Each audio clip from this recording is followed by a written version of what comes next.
J'avais une jeune photographe que je voyais récemment et je la trouvais vraiment cool dans son look et tout. Et elle me dit ouais, j'étais à Istanbul dans une discothèque très underground et il y avait des filles complètement dénudées et des autres complètement voilées et on s'est tous mis d'accord sur sensualité. Alors je me dis chouette. On a parlé féminisme, sexisme et d'engagement avec Axel Red.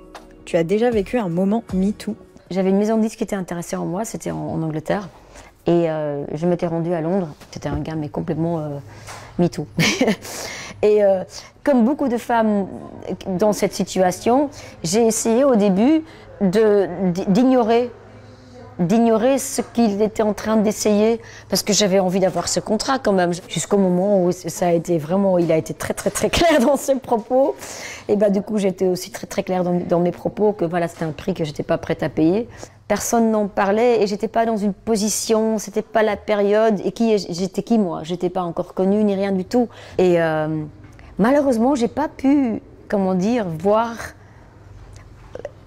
cet homme comment dire, payer un peu ses actes. Quelle est l'histoire de ton album engagé pour la cause des femmes? En fait, j'avais écrit donc Sisters and Empathy, c'était 24 chansons sur les violences sexuelles, c'était il y a 15 ans, et la maison 10 n'a pas voulu le sortir parce que voilà, ils disaient non, vraiment pas. Et donc on a sorti l'album pour le propre compte. Je voulais pas qu'ils disent mais t'as fait ça quoi? T'as fait ça pour te rendre intéressant? T'as fait ça pour si?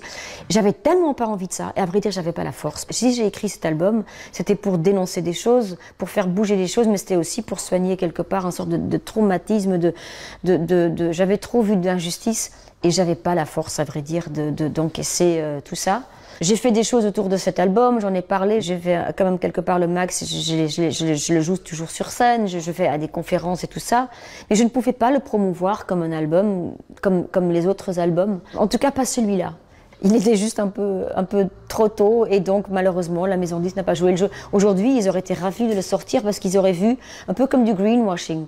J'ai pas mot pour ça, il y a aussi un sorte de féminisme washing. Et puis après, celui d'après, ils m'ont dit c'était une autre maison de disques. On veut bien le sortir, mais pas avec ce titre-là. Je l'avais appelé Sérénité.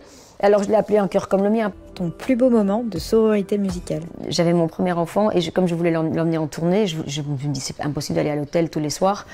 On a installé un bus. C'était Vanessa Paradis qui m'appelle, a dit écoute, je viens d'avoir mon enfant, il paraît que tu as un bus bébé, je vais aussi louer ce bus. Après Zazie, elle a entendu parler de ce bus, elle avait son bébé, c'était la même époque, elle a pris le même bus. C'est quoi ta vision du féminisme? Donc le féminisme, elle signifie quand même sororité. Je suis très souvent choquée de voir aussi bien dans le comportement des filles, dans leur jugement, de ne pas laisser vraiment la liberté aux filles, de continuer à être dans le jugement, en fait, parce qu'on continue à servir les hommes.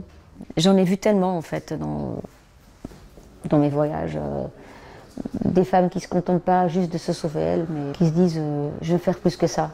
Il faut avoir l'énergie et le courage pour ça. Le féminisme doit servir l'humanisme. Si on parle, ce n'est que pour une culture. Et en fait, on est tout le temps entre liberté et toutes ces femmes en fait qui ne sont même pas encore dans cette position de pouvoir se permettre cette liberté. Et je pense que voilà, c'est rester conscient de ça. Parce que si on parle de féminisme, on ne parle pas d'un féminisme.